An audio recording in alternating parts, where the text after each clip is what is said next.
आइंदा से, आज के बाद से, अब से, आगे से, इस तरह के वर्ड्स जब सेंटेंस में आते हैं तो वहां पे एज ऑफ नाउ का यूज किया जाता है।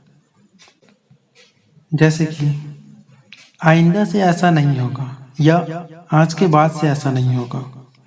आइंदा से क्लास में हिंदी बोलना अलाउड नहीं है। इसके लिए रूल है एज ऑफ नाउ, फिर कॉमा और उसके बाद sentence.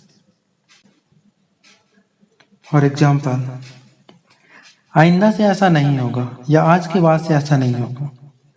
As of now it will not happen. आइंदा से क्लास में हिंदी बोलना अलाउड नहीं है। As of now speaking Hindi is not allowed in the class. कुछ तो पैसों की वजह से और कुछ तो नॉलेज की वजह से वो बिजनेस स्टार्ट नहीं करेगा।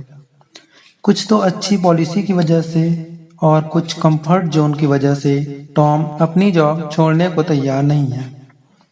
इस तरह के सेंटेंस को बनाने के लिए पार्सली बिकॉज ऑफ का यूज किया जाता है। पार्सली बिकॉज ऑफ का यूज कुछ तो आने वाले सेंटेंसेस के लिए किया जाता है। इसका रूल है पार्सली बिकॉज ऑफ, उसके बाद फर्स्ट नाउन, फिर एंड, फिर पार्सली बिकॉज ऑफ, फिर सेकंड नाउन, फिर सेंटेंस। एग्जाम्पल, कुछ तो पैसों की वजह से और कुछ तो नॉलेज की वजह से वो बिजनेस स्टार्ट नहीं करेगा। Partly because of lack of money and partly because of lack of knowledge he will not start business. कुछ तो अच्छी पॉलिसीज की वजह से और कुछ कंफर्ट जोन की वजह से टॉम अपनी जॉब छोड़ने को तैयार नहीं है। Partly because of good policies and partly because of comfort zone Tom is not ready to leave his job. Structure 3, किसके कहने पर तुमने दरवाजा खोला? किसके कहने पर तुम वहां जा रहे हो? इस तरह के सेंटेंसेस को बनाने के लिए एट हुज बिहेस्ट का यूज किया जाता है। एट हुज बिहेस्ट मीन्स किसके कहने पर।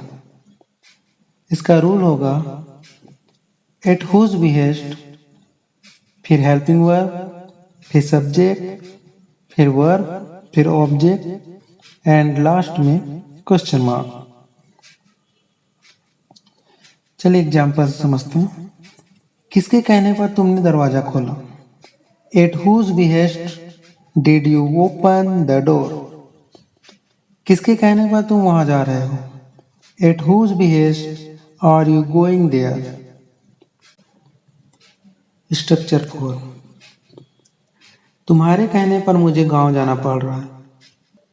मेरे कहने पर वहां यहां आ सकता है।